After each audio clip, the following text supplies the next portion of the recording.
किशन सेन जी और पुष्पा भारती की समझ आवाज में बहुत ही प्यारा संगीत है। एक पहले मैं सब छंद बताना चाहूँ। लोगन जो है माया करते मगर कत को जाना दारू से माया करते, कत को जाना गांजा से माया करते।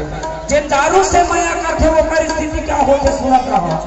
और ये कि पौवा चढ़ के, ये कि पौवा चढ़ के वो सादा सादा, वो सादा सादा और भट्टी मदाई झुमरत बना। एक पौवा को नशा चढ़ते ना आदमी गोल गोल घूमने चालू कर देते। और दो पौवा का होते, और दो ही पौवा चढ़ के, दो ही पौवा चढ़ के वो लाली लाली, वो लाली लाली और भट्टी मदाई घोंडत बना। दो पौवा नशा चढ़ते आदमी घोंडने चालू कर देते।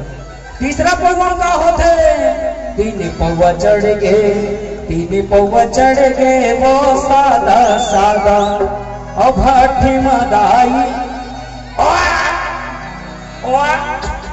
वो क्या चालू कर देते हैं। तीसरा सीन होते, आखिरी सीन चारे पौवा चढ़ के, चारे पौवा चढ़ के वो लाली लाली और भट्टी मदाई कुछ रत बना।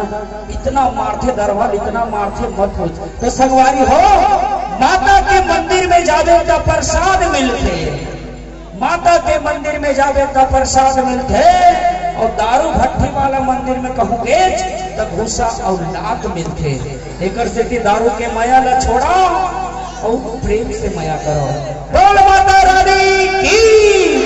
आइए छत्तीसगढ़ के super star singer Kishan Sen ji और पुष्पा भारती की सुमधुर आवाज में माया वाली हो गए तो आबे रानी टिकट लेके रहूंगो तैयार।